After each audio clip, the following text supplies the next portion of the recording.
On now, it is day 2 of the COP28 climate summit in Dubai. In the last few hours, we've seen world leaders starting to arrive, including the UK Prime Minister Rishi Sunak.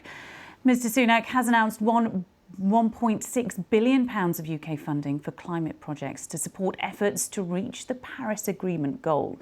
Well, the opening address will be given by King Charles. He's expected to tell world leaders that he hopes the meeting will be a critical turning point towards genuine transformational action. Well, day 1 has brought a surprise breakthrough, with leaders agreeing to launch a fund to pay for damage for climate-driven storms and droughts. That is something poorer nations have been fighting for 3 decades. Well, my colleague Carl Nassman is in Dubai for us. And Carl, just talk us through what is due to happen today.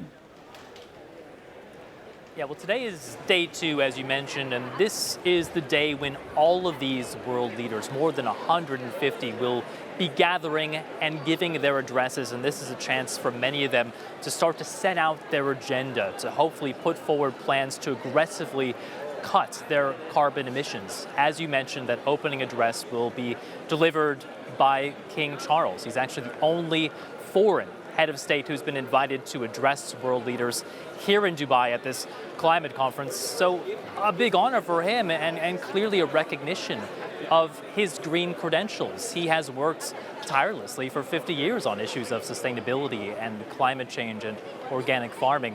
In fact, he tells a funny story that back when he first started to get involved in climate issues back in 1970, he says people thought that he was a bit mad. Of course, that's not the case anymore. And, you know, he's obviously been proven right, that given his focus over these many decades, that has proven to be the right place to put those, or at least one of the right places to put those focuses.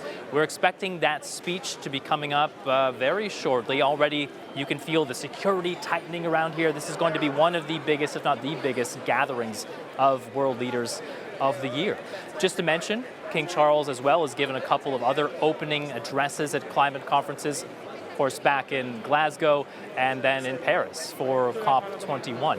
We're expecting this speech to be one that will be aimed at galvanizing leaders to continue their aggressive push to try to keep the world at that all-important level of 1.5 degrees Celsius warming. So we'll be, of course, standing by. We'll bring you that speech as it happens, which we're expecting to be any time now.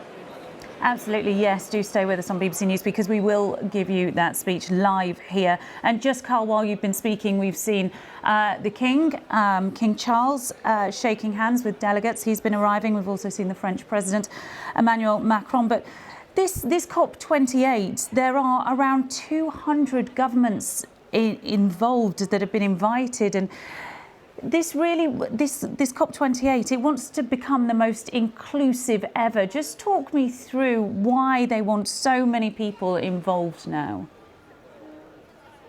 Well, one of the most crucial aspects of climate action right now, and really what COP28 is also focusing on, is trying to make sure that the developing nations and the nations that are truly on the front lines of climate change and climate disasters, that they have their voices heard, that they have the resources that they need to not only adapt to warming temperatures, but also to start their own green transition, to start to invest in renewable technologies. It takes money to do that, and that's why the announcement yesterday of this loss and damage fund is particularly important. This was something that developing nations have been fighting for around 30 years. It was finally approved, and we saw hundreds of millions of dollars put into that fund to be distributed to developing nations. Everyone says, look, you know, we have to bring everyone together. Developed countries, who are, of course, responsible for most of the historic carbon emissions, as well as developing nations.